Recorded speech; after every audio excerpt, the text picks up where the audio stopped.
was yikes.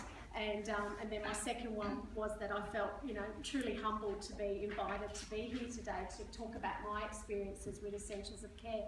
And I need to let you know that Blacktown Hospital is very dear to my heart. It is where I started my nursing career, like lots of people, working as an undergraduate assistant in nursing. Did my transition program here and actually worked in the emergency department in intensive care. And would you believe it, I worked very closely next to this fellow David down here. Obviously we had fewer wrinkles back then and a lot of learn from each other. And I did learn a lot from David. So I guess when I think back to those times and you know about how I was as a nurse, I was like a lot of junior nurses. I was just focused on getting my medications delivered to the patients on time, getting the wounds done, getting the showers done, everybody's propped up in bed and looking perfect and feeling wonderful if I left it the day without killing anybody. So obviously, you know, things have moved on. So when I think back to that younger me, did I ever think I would be, you know, standing here talking to an auditorium of people? Of course not. Did I ever think that I would be doing research? Definitely not. I was exactly the same as most clinicians when I talk to them and say, would you like to do a research project with me? They'd get that glazed, look over their eyes, and I know they just want to escape out of the back room as quickly as possible. So I'm currently working with one of our Essentials of Care coordinators, and we've just started running and developing a new compassionate care program, which we're putting out our mental health services. And we were just talking our experiences and reflecting on that, and she said, you know what, she said, life's funny, it takes you on lots of different paths, and you might go off in different directions, but somehow you end up where you're meant to be. And I can honestly say, hand on my heart, nursing has been so kind to me, and I know this work with practice development and Essentials of Care is where I'm meant to be. It's almost like a marriage made in heaven for me. I'm so passionate about it. I probably won't stay in the role. I think I'll move on and branch off into different things. I've still got a lot more years left of work in me, but I think I will always keep those connections with practice development. So I love doing that, and I love looking back on my work. So I really encourage you from time to time, just stop and look back at where you've come from. Think about where you were as a junior nurse and how you were working and how you were feeling and how you were experiencing those things. Because you can draw a lot of meaning from that and you can learn a lot of lessons from that. I recently started my PhD for the University of Wollongong. So last year I'd finished writing my proposal, so I was ready to submit that. And my primary supervisor, she's based in the UK, so we do our supervisor sessions via Skype.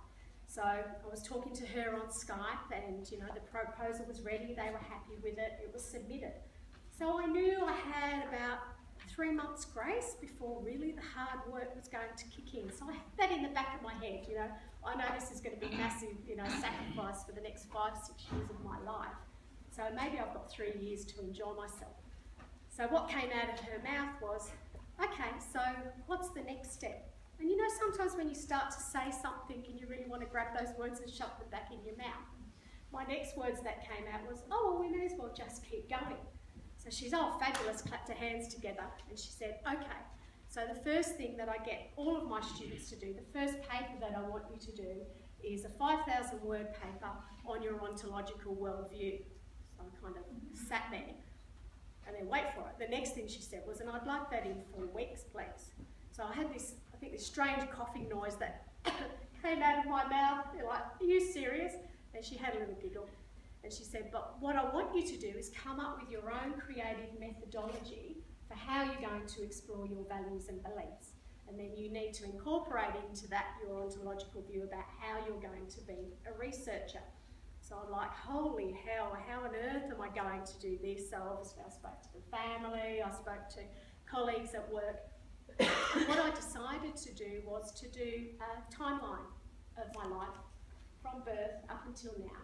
So I identified every significant, what I deemed as a significant event in my life. And every night I would come home and I would write a narrative around that. And then at the end of that I would draw out my values and beliefs. Now this ended up being 12,000 words on its own. So obviously I couldn't just submit that, would have loved to have done that. Here's my life story. And I did actually at the end of it go out to my husband and say, well, if I drop dead tomorrow, you've got my eulogy there, so you don't have to don't have to worry. But what I found when I did that, when I really reflected back on things that had happened in my life, and particularly around my nursing career, it was so significant to do that. I was on this emotional roller coaster. I was laughing and I was crying. So I guess we talk about reflection all the time, and reflection's a really big part of practice development. But I would just like to encourage all of you to do it. Even if I think we've got some students up the back there, you know, reflect on your journey now and then do it again in a few years' time, because I'm sure there's some amazing things that have happened to you along the way. So look, I'm not really here just to talk about myself today. I really want to talk about, I guess, my experience with Essentials of Care, and 3 key messages, 3 things that I've learned along the way that I believe has made the program a success in our district. So I'm sure lots of you will connect with those, and hopefully some of you might take some things away, take away some little key messages for that. But before I start, I have a little bit of a confession to make. My first impressions of Essentials of Care was not very positive, and Tracy will remember. I was tapped on the shoulder by my director of nursing. You're going to go along and become a coordinator of this program and go to this workshop. And what's that about? Well, I don't really know either.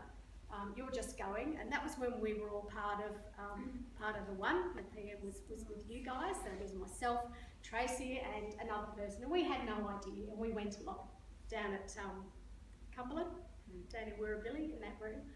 And I can remember my first impressions when I walked into the room was everybody sitting in a circle. Now, I was a nurse educator at that time, used to this kind of stuff, standing up in front of a classroom, and I walked in, Tracy and I looked at each other. They're sitting in a circle. What's this about? I can't actually see any teachers sitting up at the front of the room. There's no programs on our chairs. We don't even really know what we're here. So we're sitting there looking at each other, thinking, holy hell, what's going on? And then, so when it was about to start, somebody piped up from within the circle. Oh, hello, my name's such and such. You know, I'm the facilitator of this workshop. We'll be here. Somebody else piped up, said the same, and then somebody next to me. I'm thinking, this is all a bit odd. And we spent 2 days of doing really stuff that was so new to me, you know. I'm a crafty person, so I don't mind it, but, you know, reflective cards, you guys know exactly what I'm talking about. So this was just, you know, smack in my face. What's this going on about? And I still came away from the program thinking, I don't know what this is about. I don't know what's expected of me in this role. But there was one thing that stood out, and one thing that really turned my world on its head, and that was the facilitators of the program. So for me as an educator, I always saw myself in that teaching role, and I thought I was interactive and I engaged with participants and got them involved. But what I saw them doing in the workshop, I realised I wasn't that person at all. So that was the thing that I took away, and I really thought at that point that my life was never ever going to be the same again, and I can honestly say it hasn't been. Essentials of Care has taken me on a massive journey of learning and growth that I thought I would never ever be exposed to. So I hope those experiences are as positive as you. Do you want me to? Yeah, would you mind? Is that okay? So just the first one. So this is a picture of a painting that I have in my office. It kind of sat in one of our little local coffee shops for a little while, and I loved it. Every time I saw it, I love trees. For me, they represent life, they represent growth, and I loved all the pretty colours. So I decided to buy it one day and put it up in my office, and it was a bargain at $40. It's on a really big canvas. It was great, so I wasn't breaking the bank. So it was there in my office, and I just loved it. And somebody came in one day and they said, oh, what a gorgeous tree, what a beautiful representation of the seasons. And I'm like, what? And I stood back and I looked. Oh, it is too. Now, I hadn't seen that at all. I had seen something completely different to what somebody else had seen. And for me, I had those initials, well, I'm an idiot, aren't I? How did I not see that? And then I thought, no, don't go punishing yourself about this, at the fact that you couldn't see it for what it was. Because what you saw had real meaning for you. And I think Essentials of Care allows us to have the permission to do that, to see the things and interpret the things in the way that you want to interpret them. in the way that you want to make changes for your patients and for your teams in which you're working.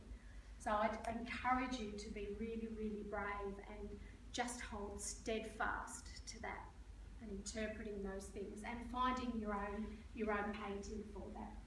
So I guess one of the first projects we had at the hospital was a perfect representation of that, and it was what was called the Fluid Allowance Project on our cardiology ward. So we all know fluid restriction charts, yes, live and breathe by them, especially if you work in a cardiology unit.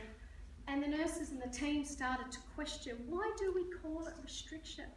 That sounds so negative. What does that actually mean for our patients? So they started to, ask their patients what they meant. And what they found when they asked their patients how they interpreted what fluid restriction meant, they said that means that we don't get to drink anything all day long. So of course they're on a fluid restriction. So what they found was the detriment of that is that, played havoc with their medications. They were in renal failure. They weren't able to have, any type of diuresis because they held on to the fact restriction meant nothing. And that was how they were managing their fluids at home as well. So they said, well, we need to do something about this. We need to change it. We need to make it positive. So for something that had been fluid restriction, well, that had been around since, I've been nursing 24 years. So probably another 50 years before that, they said, we're going to change that. We're going to change it to fluid allowance. This is what you're allowed to have, what you're not restricted to have.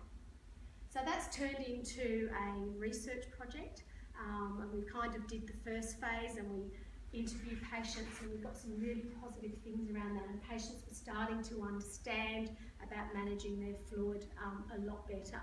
So we've since gone on and developed a resource booklet, and that's in research phase at the moment. So hopefully by the end of this year, we'll actually have some more understanding about how patients interpret, how they manage their fluids and the way they go about things.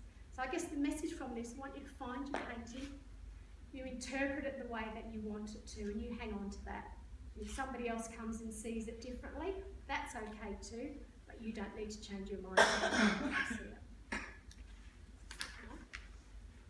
So this is a photo of a team of our Essentials of Care facilitators, and this is our first district-wide collaborative Essentials of Care project, and it's all around the management of slide sheets. So when I talked about that glazed over look that clinicians get when you mention the word research, well, that's what I get from these guys.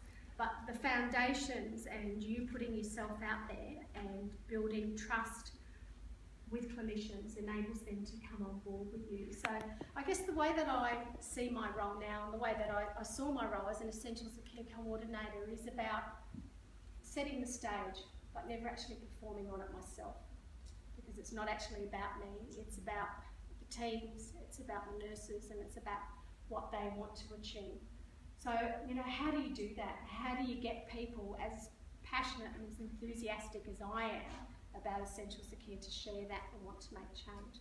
And I think there's some real keys. I think the first one is that you need to diminish fear, that there's no recriminations from challenging what happens in practice, from coming up with your own ideas, and then creating that level of trust so they will continually come to you and asking questions and asking for support. So how do you do that? You need to get out and about. You need to always be smiling, no matter how much of a crappy day you're having. You always need to be compassionate, you need to be kind, and you always need to listen to people. And you need to follow up. So you can't say, that's a fabulous idea, here's some, suggestion to go away and do that, and then you don't chase them up for 3 months' time, because that trust is gone. You need to follow them up. No matter how much work you're buried in, making those connections with people is the key. And when I talk about finding that passion, you need to find what that is for you in relation to Essentials of Care. And I call myself a bit like a rabid dog with a bone. So my bone is about making change. It's about my passion for practice development and imparting that in our district and engaging with clinicians and making a difference. So when anybody, anytime comes and challenges me on that, I bite down really, really hard and I fight. So I don't win every And I certainly listen to what other people say, but I keep that passion very, very close to me because that's what I'm about. So you need to do that. I know you get caught up with your day-to-day and all your work and other things are going in, but find what that passion is. What is it that you want to achieve out of Essentials of Care, and bring that to the forefront and attach that bone to your hip and never ever let go of it. So for me, it really is about the people, and it's about the clinicians. So when we embarked on this research project, the idea came out of our medical imaging department. What they found, we've recently introduced slide sheets. I don't know if you have them. They're called Slippery Sallies. They're yellow things. What they found was that patients were coming down for imaging, and they were using the slide sheets and then sending the patients back to the ward with the slide sheets. And then if they were coming back down for other imaging, the slide sheet never ever came back. So for the cost for that department was blowing out. So I said to them, well, look, I think this needs to be a collaborative approach. We're not going to get anywhere, just you trying to change this across the district. So I said, let's have a spread of medical, surgical, aged care, and I'll get in contact with our other teams. So when I approached each of the facilitators, and I say approach, I don't just flick emails, I actually go up and I talk to people. You know, this is a research project idea, you know, I'd really like you to be involved. What do you think? And it's that research. Don't worry about it, I will be with you every step of the way, and we will do it together. And they all say, fine, I'll come on board. And that's because I've taken that time over the years to build those relationships and build those trust. And that's so important, because I think if you can do that, when you ask people things, they'll lay down their life for you. When I approached Angela, who I just said I'm working on the compassionate care program with, who sort of said about the journey, she said, you know, I'm only doing this because of you. And I think if each of us can do that, when you go to ask people, you know, to come on board with things, they'll say yes.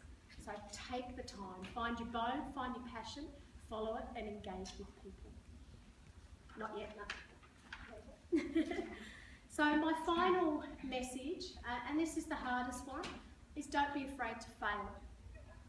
Because when you fail, you actually learn so much. It's horrible. It's a crushing feeling. You take it personally. You either go straight into that fight or flight mode, and me, I kind of sit between the both. I start out wanting to take somebody out in a boxing ring, to then go, no, I'm just going to run in the complete opposite direction. But it's so important to look at those reasons, you know, why it failed, and break it down and come to some type of understanding. So sure, we've had failures with Essentials of Care program. I've had teams, they come to the workshops, nothing happens. They don't ever engage with the program. I've had teams, they're so enthusiastic and you think, oh yes, this is great, they're amazing, they get their value statement done. No, nothing done. I've had facilitators, heaps, drop off the face of the earth, never be seen again, where are they? And then you have other teams that take, you know, 2 years to actually come up with their first project. And I guess I've learned along the way that, you know, that's okay. That's the reality of life. That's the reality of health in which we're working. So my lessons in working with that is, you know, maybe it's not the right time for those people. You know, what did I do? What did I miss out on that maybe didn't make that connection with them? So you need to be kind to yourself always. That if a project is taking years, that's quite okay. As long as you're keeping that passion and you're keeping that bone, and you just keep coming back to it, keep tapping back in, tapping back in. So I remember, you know, Claire talked about the importance of research, and I very much believe in that. Unless we're actually sharing with the world what we're doing, nobody knows about it. It's a bit like, you know, that saying about, you know, if the tree falls in the forest, how does anybody know that it's fallen? So unless we actually get out there and we tell people, and doing little local conferences, that's fabulous. Going to New South Wales Showcase, that's fabulous. Well, that's only one state. So how do you get your message out? You need to do research, you need to write, and you need to tell the world. Because then we're much wider, bigger group of nurses, millions and millions of nurses across the world. Imagine what they could learn from you about all your projects, all the things that I've heard this morning. So you just need to be brave enough and cut that fear and trust in yourselves to be able to write that. And you've got fabulous people to support you in doing that. And submitting to ethics, that's pretty tricky. I remember our first research project that finally, well, maybe finished, started 3.5 years ago. When I first embarked on it was when EOP was in very much its infancy, and I was really interested in how nurses experience developing their values and their vision. So most of our teams were at that phase, because I would get that sense when I would visit wards that their culture had changed. Something had changed, something had shifted, and I couldn't put my finger on it. And I knew if we didn't actually do any research around that, it would never have any meaning. I'd never be able to share that with anybody or tell anybody. So I wrote it up into a proposal. It ended up being this massive thing, you know, hindsight, learning now, was way too big. Submitted it to ethics, and I was so excited, and it came back rejected. So I was that whole fight and flight, oh well, you know, screw you, first off, who do you think you are telling me that my proposal sucks? What do you think you're talking about? To, oh well, I'm not going to do it, and I'll run away again. But I remember that moment, I remember that passion, and I come on, what is it that they're asking you to fix up and change it? So I did, and then it got accepted second time round. So what I hoped would be a research project that would have been totally, completely wrapped up in 12 months is now 3.5 years down the track. We've finished the research, the paper's been written, and it's currently sitting in with one of our peer-reviewed journals, just waiting to see if that publication gets accepted. So I guess that's about that, trusting the process, not being afraid to fail, and that, yeah, things and research, and does take time. It is frustrating, but I know, hopefully, when I get the okay that paper's published, that I've made my contribution, and that happened 3.5 years ago is finally getting out to the rest of the world. So just kind of, I guess, wrapping up, you know, my kind of 3 kind of key messages for you is I want you to find your own painting, and you interpret it the way that you want to, and you hang on to that no matter how differently anybody else sees it. You go out of your way to make people feel special, because they'll always give you a favour back when you want to. And I want you to dream big, and then you need to find the biggest bone you can find, and you hang on to that, and when you get challenged, you bite down really, really hard. Because all men dream, but not equally. Those who dream by the night in the dusty recesses of their mind will wake in the day to find that it was vanity. But the dreamers of the day are dangerous men, for they may act on their dreams with open eyes to make them possible. So thank you.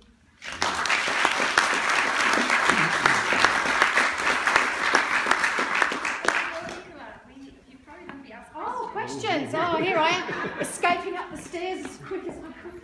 Thank you very much.